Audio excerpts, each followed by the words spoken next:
Ahaz son of Jotham began to rule over Judah in the 17th year of King Pekah's reign in Israel. Ahaz was 20 years old when he became king, and he reigned in Jerusalem 16 years. He did not do what was pleasing in the sight of the Lord his God, as his ancestor David had done. Instead, he followed the example of the kings of Israel, even sacrificing his own son in the fire. In this way, he followed the detestable practices of the pagan nations the Lord had driven from the land ahead of the Israelites. He offered sacrifices and burned incense at the pagan shrines and on the hills and under every green tree. Then King Rezin of Aram and King Pekah of Israel came up to attack Jerusalem. They besieged Ahaz but could not conquer him. At that time the king of Edom recovered the town of Elath for Edom. He drove out the people of Judah and sent Edomites to live there, as they do to this day. King Ahaz sent messengers to King Tiglath-Pileser of Assyria with this message: "I am your servant and your vassal. Come up and rescue me from the attacking armies of Aram and Israel." Then Ahaz took the silver and gold from the temple of the Lord and the palace treasury and sent it as a payment to the Assyrian king.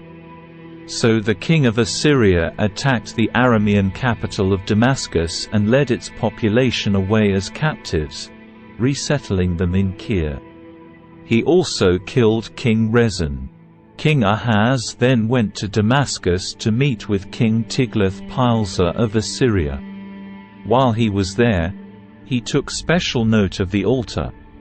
Then he sent a model of the altar to Uriah the priest, along with its design in full detail.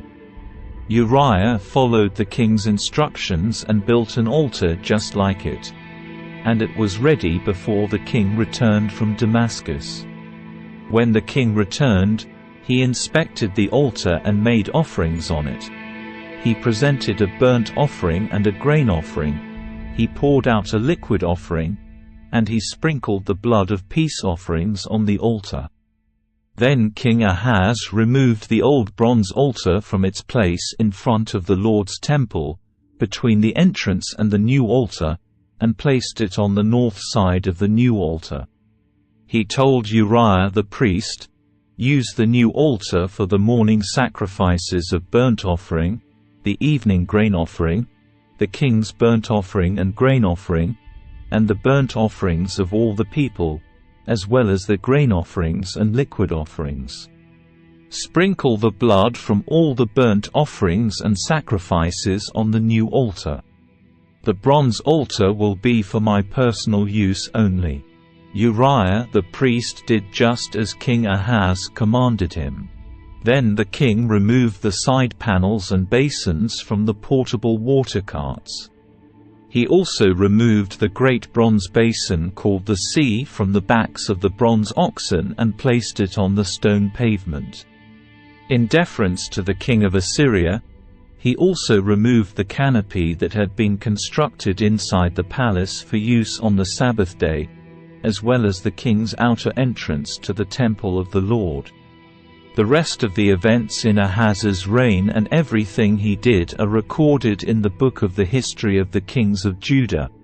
When Ahaz died, he was buried with his ancestors in the city of David. Then his son Hezekiah became the next king.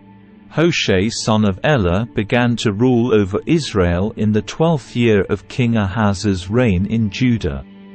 He reigned in Samaria 9 years.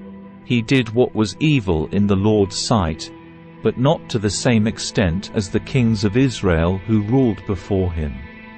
King Shalmaneser of Assyria attacked King Hoshea, so Hoshea was forced to pay heavy tribute to Assyria.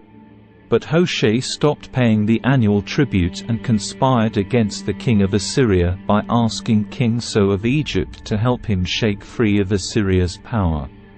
When the king of Assyria discovered this treachery, he seized Hoshea and put him in prison. Then the king of Assyria invaded the entire land, and for 3 years he besieged the city of Samaria. Finally, in the 9th year of King Hoshea's reign, Samaria fell, and the people of Israel were exiled to Assyria. They were settled in colonies in Halah, along the banks of the river Habor in Gozan, and in the cities of the Medes. This disaster came upon the people of Israel because they worshipped other gods. They sinned against the Lord their God, who had brought them safely out of Egypt and had rescued them from the power of Pharaoh, the king of Egypt.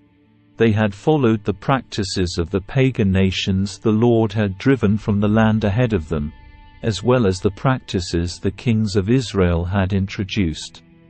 The people of Israel had also secretly done many things that were not pleasing to the Lord their God, built pagan shrines for themselves in all their towns, from the smallest outpost to the largest walled city. They set up sacred pillars and Asherah poles at the top of every hill and under every green tree. They offered sacrifices on all the hilltops, just like the nations the Lord had driven from the land ahead of them. So the people of Israel had done many evil things, arousing the Lord's anger.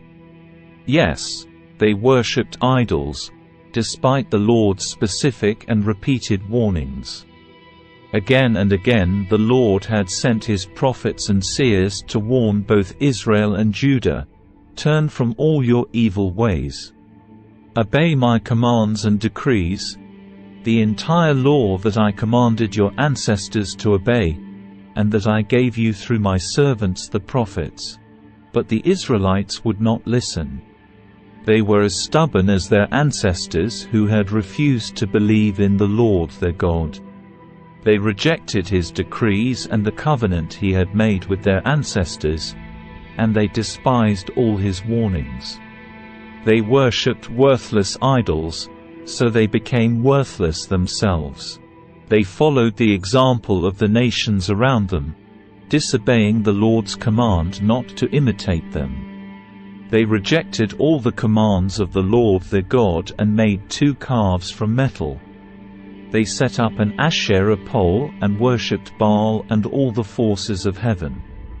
They even sacrificed their own sons and daughters in the fire. They consulted fortune-tellers and practiced sorcery and sold themselves to evil, arousing the Lord's anger. Because the Lord was very angry with Israel, he swept them away from his presence. Only the tribe of Judah remained in the land.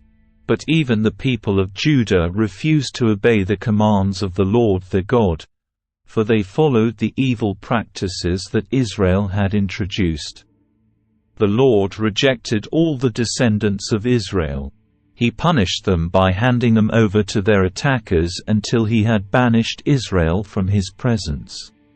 For when the Lord tore Israel away from the kingdom of David, they chose Jeroboam son of Nebat as their king. But Jeroboam drew Israel away from following the Lord and made them commit a great sin. And the people of Israel persisted in all the evil ways of Jeroboam. They did not turn from these sins until the Lord finally swept them away from his presence, just as all his prophets had warned. So Israel was exiled from their land to Assyria, where they remain to this day. The king of Assyria transported groups of people from Babylon, Cutha, Ava, Hamath, and Sepharvaim and resettled them in the towns of Samaria, replacing the people of Israel. They took possession of Samaria and lived in its towns. But since these foreign settlers did not worship the Lord when they first arrived, the Lord sent lions among them, which killed some of them. So a message was sent to the king of Assyria: "The people you have sent to live in the towns of Samaria do not know the religious customs of the God of the land. He has sent lions among them to destroy them because they have not worshipped him correctly." The king of Assyria then commanded, "Send one of the exiled priests back to Samaria. Let him live there and teach the new residents the religious customs of the God of the land." So one of the priests who had been exiled from Samaria returned to Bethel and taught the new residents how to worship the Lord. But these various groups of foreigners also continued to worship their own gods. In town after town where they lived, they placed their idols at the pagan shrines that the people of Samaria had built. Those from Babylon worshipped idols of their god 𝗤𝗏𝗏. Those from Cutha worshipped the god Nergal. And those from Hamath worshipped Ashima. The Avites worshipped their gods Nervaz and Tartak. And the people from Sepharvaim even burned their own children as sacrifices to their gods Adram-melech and Anam-melech. These new residents worshipped the Lord, but they also appointed from among themselves all sorts of people as priests to offer sacrifices at their places of worship. And though they worshipped the Lord, they continued to follow their own gods according to the religious customs of the nations from which they came. And this is still going on today. They continue to follow their former practices instead of truly worshipping the Lord and obeying the decrees, regulations, instructions, and commands he gave the descendants of Jacob, whose name he changed to Israel. For the Lord had made a covenant with the descendants of Jacob and commanded them, "Do not worship any other gods or bow before them or serve them or offer sacrifices to them, but worship only the Lord, who brought you out of Egypt with great strength and a powerful arm. Bow down to him alone, and offer sacrifices only to him. Be careful at all times to obey the decrees, regulations, instructions, and commands that he wrote for you. You must not worship other gods. Do not forget the covenant I made with you, and do not worship other gods. You must worship only the Lord your God. He is the one who will rescue you from all your enemies." But the people would not listen and continued to follow their former practices. So while these new residents worshipped the Lord, they also worshipped their idols. And to this day their descendants do the same.